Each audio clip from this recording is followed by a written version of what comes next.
আর এই মুহূর্তে যে খবরের দিকে নজর রাখতেই হচ্ছে, প্রধানমন্ত্রীর সভায় মাছ বিতর্ক। আমরা জানি ৩রা মে প্রধানমন্ত্রীর সভা রয়েছে বর্ধমানে, এবং কিন্তু বর্ধমান ডেভেলপমেন্ট অথরিটির মাঠে সেই সভায় আপত্তি রয়েছে।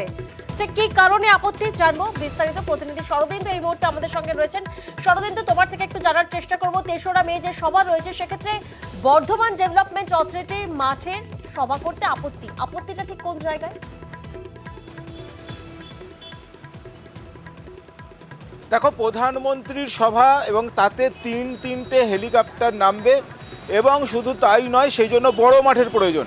এখন বিজেপির পক্ষ থেকে বর্ধমানের গোদা মাঠকে চিহ্নিত করা হয়েছিল এই সভার জন্য, কারণ এখানে অতীতে দেখা গেছে বেশ কয়েকবার মুখ্যমন্ত্রী সভা করেছেন, তাই সেই মাঠ প্রধানমন্ত্রী সভা করতেই পারেন এমনটাই জানিয়েছিল বিজেপি। এবং বিজেপির পক্ষ থেকে বর্ধমান ডেভেলপমেন্ট অথরিটির কাছে এই মাঠ ব্যবহারের জন্য অনুমতি লিখে চিঠিও পাঠানো হয়।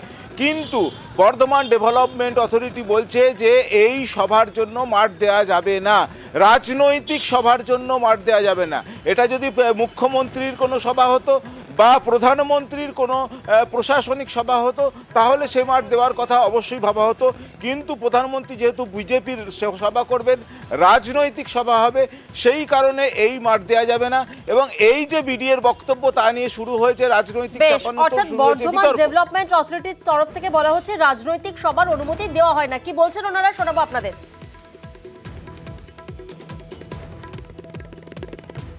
এখানে আমরা রাজনৈতিক প্রোগ্রাম এখানে আমরা হতে দেব না, বা আমরা এখানে করতে দেব না, যেহেতু এটা সরকারি মাঠ। কিন্তু এখান থেকে আমরা মুখ্যমন্ত্রীর পারমিশন তো দুবারই দেওয়া হয়েছে, কারণ হচ্ছে তিনি প্রশাসনিক প্রোগ্রামে এসেছিলেন।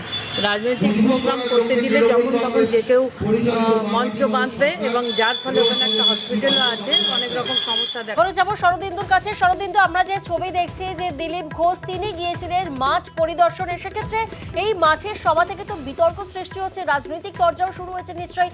দিলীপ ঘোষ, ওনার কি বক্তব্য?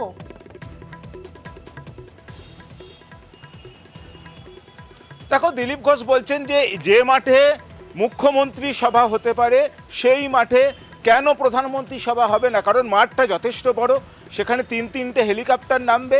এছাড়াও তাঁর দাবি যে প্রচুর লোক আসবে, স্বাভাবিকভাবেই যে প্রশাসনিক গাড়িও রাখার ব্যবস্থা, সব দিক থেকে এই মাঠ উপযুক্ত, জাতীয় সড়কের একেবারে ধারে সেই মাঠ হচ্ছে সভা করার উপযুক্ত।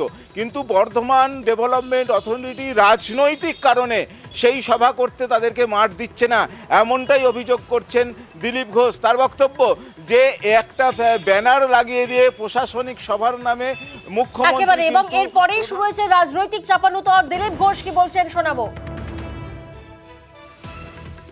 মাননীয় প্রধানমন্ত্রীর জনসভা হবে বর্ধমানে আগামী 3 তারিখ, আর সেই 3 তারিখের জন্য আমরা মাঠ দেখছি খুঁজে, যে 1 লাখ লোক যেখানে জমায়েত হতে পারে। এই মাঠের জন্য আমরা অ্যাপ্লাই করেছিলাম, কিন্তু সরকার বলেছে নাকি মাঠ দেওয়া যাবে না। তো কেন দেওয়া যায় না আমরা বুঝতে পারছি না। মুখ্যমন্ত্রী তো প্রায় সভা টভা করেন এখানে, সেটা আমরা দেখতে এলাম। প্রধানমন্ত্রী কেন করতে পারেন না, মুখ্যমন্ত্রী করলে।